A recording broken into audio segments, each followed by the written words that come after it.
It's another long weekend. In continuation of our Philippine Loop, let's go up north to the great outdoors, the Cordillera. Kakayanin kaya namin mag-Cordillera Loop ang mag-camp sa Lake Tabeo? It's a rainy day. It's a baggy day. Samahan niyo kami sa aming Cordillera Adventure. But before the challenging road trip, kailangan muna natin magpa-maintenance check, change ng bulb at maglagay ng fog lamp. Then syempre, pa-full tank. And this is it. 5:29. It's a rainy morning. Pasang ulan at saka hangin. So it's a Baguio day today. Go to Baguio. 8 months in the making, finally. Nagkatugma lahat ng schedule para sa Lake Tabeo campsite ng Kabayan, Benguet. Let's eat kids now. Let's eat. So nandito kami sa Lakeshore, Pampanga. Kakain muna kami, tapos na namin mag-nature break para diretso na tayo ng Baguio. And this five too. Yum yum. So may baan din kami. Anytime pwede kaming kumain.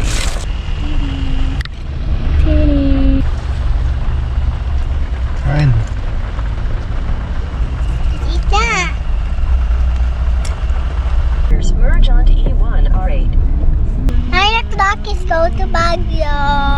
Challenging lang ngayon kasi parating si Bagyong Paeng. Actually, nasa loob na siya ng par going towards Bicol, kaya kailangan agahan ang alis. One family going to Baguio na, while the other two nasa Esitex at Tiplex na. From Cavite, para mas mabilis na expressway na rin from Calax to Tiplex, then Marcos Highway going to Baguio. Paano ang bata sa biyahe? Bit-bit ang storybooks at Disney songs. Mulan is like Kali.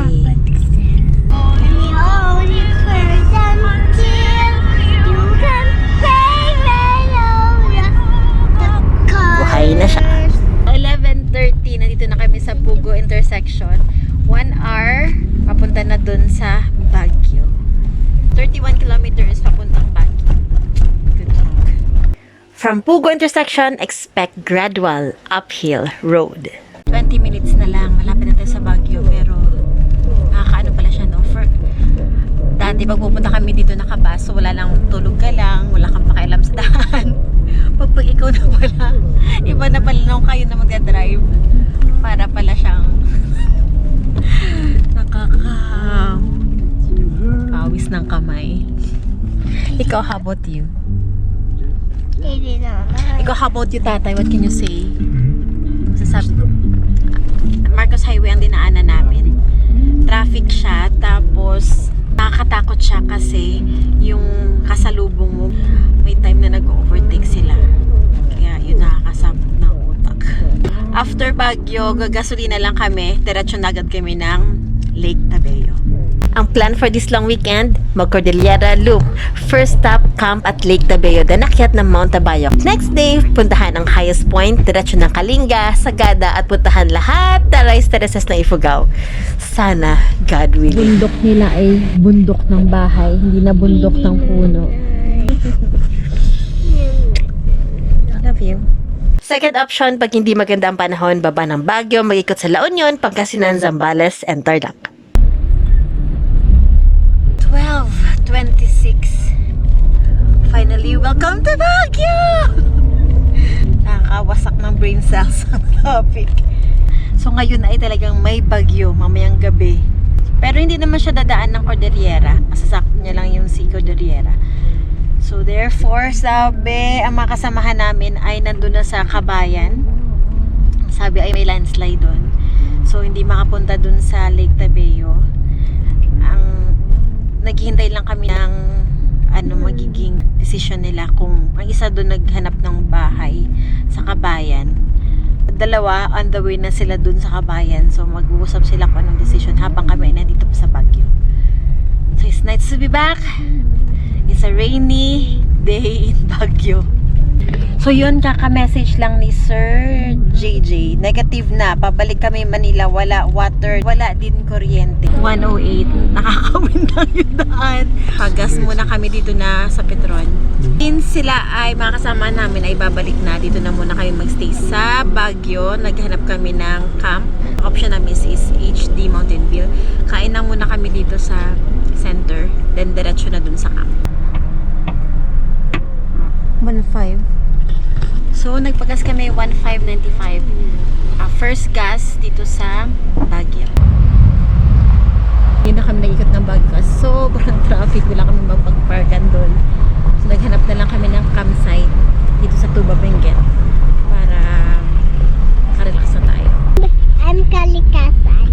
I live in nature. She loves me That's right. to go to the river, anything that I love. Love Jollibee too. And or the snow park in Jollibee. Or going to the campsite na lang. Habang pabalik, sad news, isang kasamahan na siraan ng sasakyan sa Ambuklaw. Hi, what a stress day. After 41 minutes just along the Marcos Highway, may pa-uphill ulit na daan going to the campsite.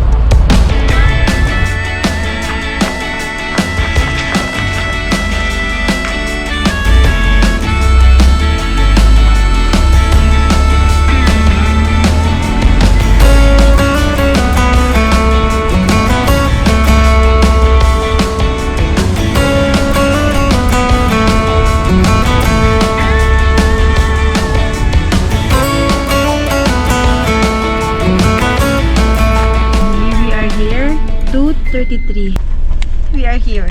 Dito na tayo sa HD Mountain View campsite sa Tuba, Benguet. Abante pa.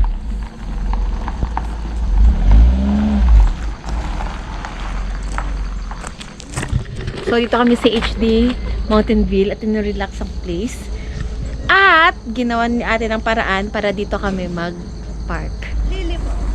Ma'am Lily, thank you.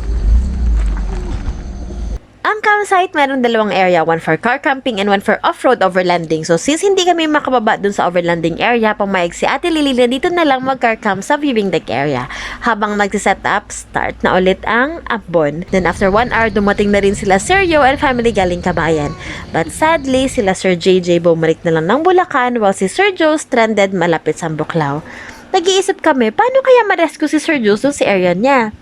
Then God answered a prayer. Dumating yung may-ari ng camp, sila nag-rescue at dinala sila safely dito sa camp. Welcome to our Baguio setup. Bagyong Bagyo sa Baguio. So hanggang ngayon, hindi pa kami tatapos sa pag-set up kasi na-stress kami sa daan ng Baguio. So dito kami, nagpaulan-ulan. So, sobrang ganda, para siyang gulgud baboy. Indeed, a day full of adventure. Despite the challenges, all I can do is to praise the Lord for His traveling mercies. Wala man kami sa Lake Tabeo, pero dinala niya kami sa isang paraisong lugar. Today, God continues to prove that He is a protector of His children.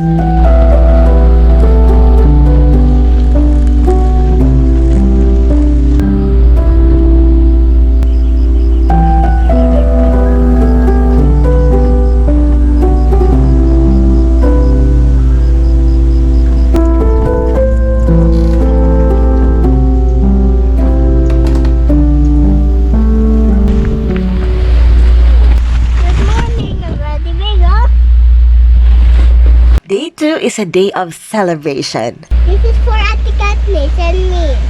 I always make birthday cakes. I don't buy birthday cakes. Only make. I'm sick because I always eat sweet. Our kalikasan finally meets the General's daughter, the birthday girl. Pretend na lang, Ate Katniss, mahangin. Oh no! Pretend na lang. Birthday to you. Happy birthday, happy birthday. Hindi pa natapos ang pagkanta, biglang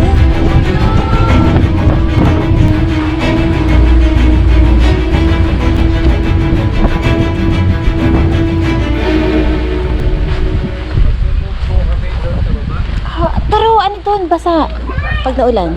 Sa dalawang side naman ito. Pagka-araw ngayon. Ano? Yan, kasi ganyan. Oo nga. No, Nag-ano kami, baka papunta naman sa amin. Oo. Oy, dito kayo sa amin, oh, sa baba. Pero meron kayong May yellow ano. doon. Pwede ang puno. Pwede. Pagmo tayo. Pag mo tayo? Sige. Pag mo na. Sige po. Ang ating camping ay mukhang survival camp.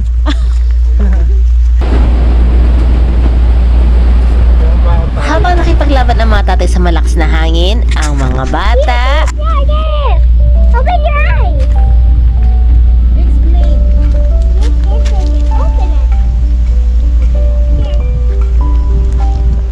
Stop this plastic. I'll open it for you.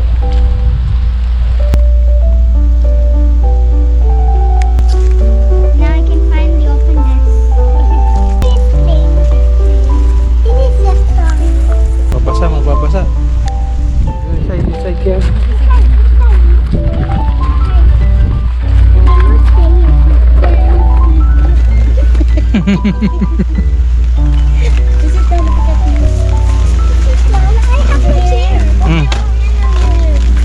Ito pa. Isisit na. I have some books, but I don't read them that much. I see them.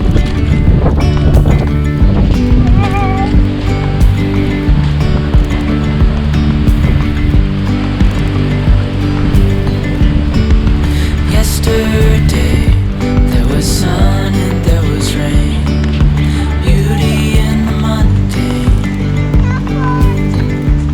And as the light started our eyes, Ate Kathy, spread your wings. Spread your wings. and now there's something in the air and a sparkly shimmer on our skin, restoring everything within. Ulan, init, ulan. Init ang panahon. So, naisipan namin ni Kali, maligo na lang tayo sa ulan. Easy, easy on our tiptoes. Uwi na kayo? Uwi na kayo, yes? Not pa? Yehey! Akala sabi niya daw uwi na daw kayo. Pwede sa katats maligo sa ulan? Ligo sa ulan! Camping ito tayo po. Hindi pa natin alam po ang mamaya. Kung nasa na yung bagyo. Saan ba yung bagyo? Puntang Pangasinan. Kasi yan ngayon umaga. Palabas na siya ngayong umaga. Ha? Palabas na siya. Can you do the surfing? Ate Kathy, but it's very windy. And she has a fan. Have a fan.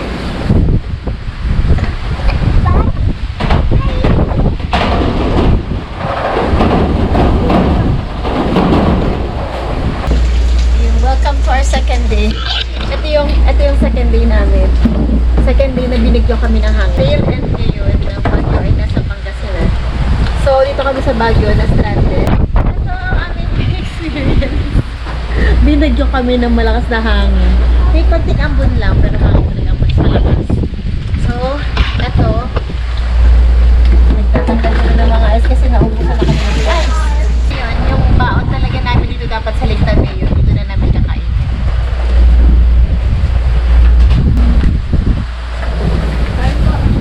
Marinig na siya. Sa sobrang mahangin, ito na yung itsura ng sapat namin. Higa na namin siya doon. Dala na siya kagabi ng hangin. Pero ayaw na namin siya masira. Kasi ito, nasira dito ng tulugot baboy. So nilagyan na namin siya ng duct tape kasi wala kaming makitang ganitong size na hole. So tad siya ng duct tape. Ito yung area dito. So relax ka lang talaga. Yung sabihin mo na relaxing lang na kami. Tara, camp tour tayo. So ito yung camp 1 sa taas, camp 2 dito. Yung camp 2. So pwede siyang dalawang sasakyan or tatlong sasakyan dito. Meron kang bonfire area, yun yung tent area. Overlooking doon sa La Union na side.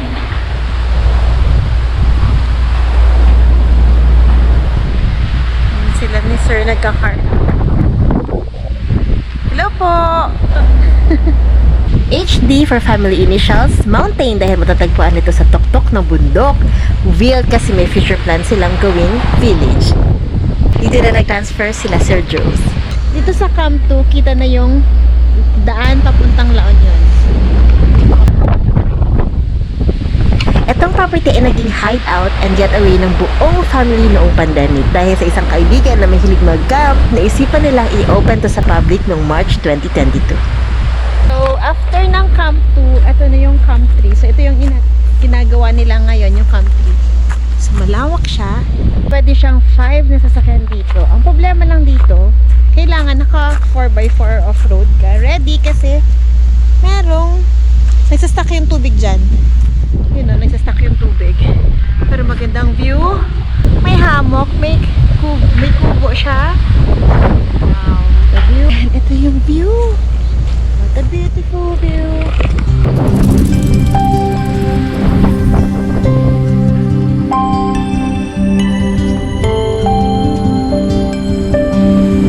Merong cell tower kaya malakas yung smart dito. And harap yung mga animals nila. Hello!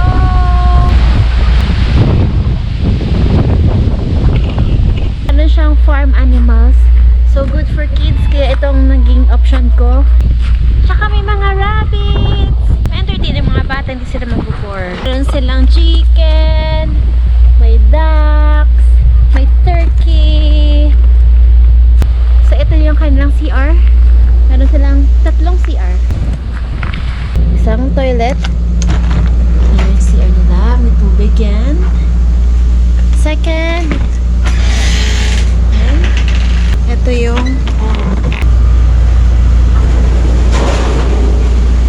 ang ano lang sa ganito, malakas ang hangin. Pero kung gusto niyo pumunta ng Baguio, wala ng Baguio, mag-sightseeing kayo doon. Kung pagod na kayo doon, pwede kayong bumaba. Ito along lang to sa Marcos Highway. And itong place na to sa HD Mountain View. Dito ka talagang relaxing after a busy day. Ito yung good decision na nandito kami. May mga lights. Ang gamit nila na lights ay solar lights lang. May solar lights.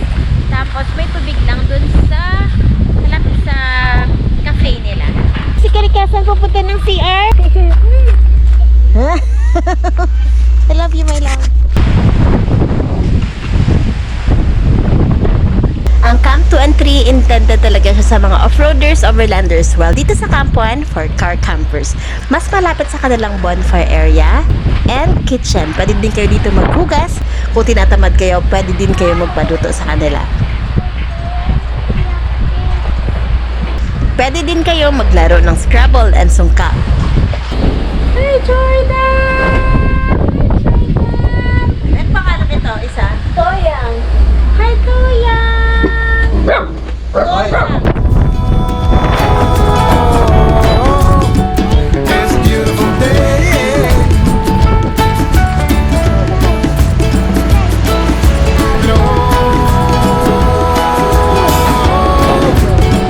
Come on, let's play.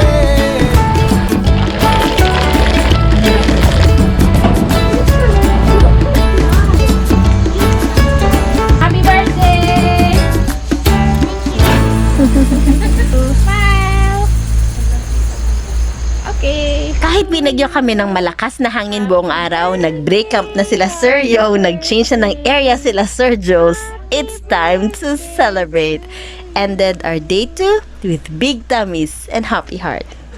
Happiness is real when shared. 11:51 nagising kami.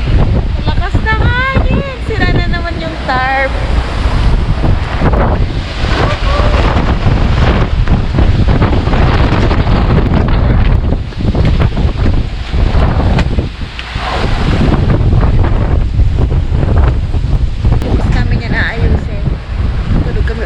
Para bukas, instead na mag-ikot-ikot kami, uwi na lang kami ng bahay para magpahinga.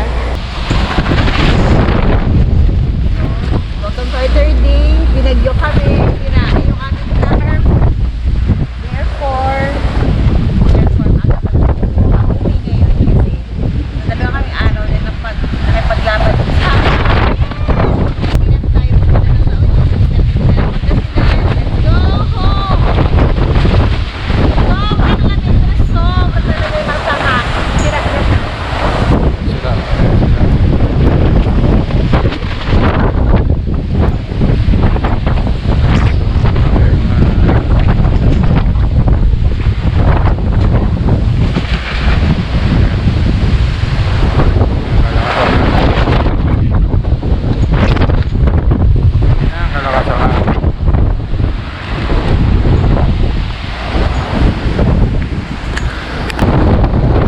na sila umuwi ni Sir Yo at si Sir Joe's change venue na naman. Mag-extend sila for 2 days habang naghihintay ng pyesa ng kanilang sasakyan.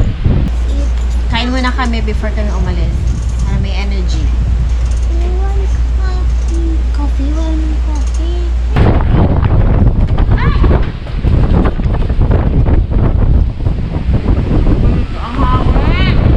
Iyan na kami. Tapos na yung aming 3 days and 2 nights dito sa HD Mountain View.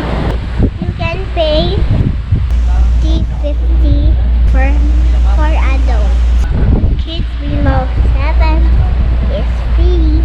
Car camping like us is 500. Kids, you tell your nanay and tatay to come here. Animal care and pet care is enjoy. Let's go to HD Mountainville. Binayaran namin ay 2,400 for 3 days and 2 nights.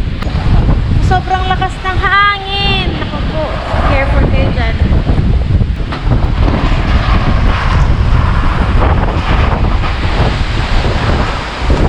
Oh, bye-bye! Uwi na kami. That ends up our failed Cordillera adventure. Cordillera Loop, Lake Tabeo, babalikan ka namin. We have to accept it's part of the adventure. The unexpected things can always happen. Sabi nga, sometimes you win, sometimes you learn, but you never lose. It's how you dance in the rain. This adventure teaches us to learn to adjust, to adapt, to appreciate and embrace the change. This camping experience will always be a great story to share. Thank you HD Mountainville, our God-sent shelter in a time of storm. Sir Yo and family, Sir Jose and Ma'am Belle, Sir JJ and family, hope to see you in our next camping adventure. So, see you in our next adventure. 1 road trip, 1 camping site, 1 mountain hike, and 1 province at a time. Thank you for watching. Like and subscribe. Kwento ni Kali! Hold on to the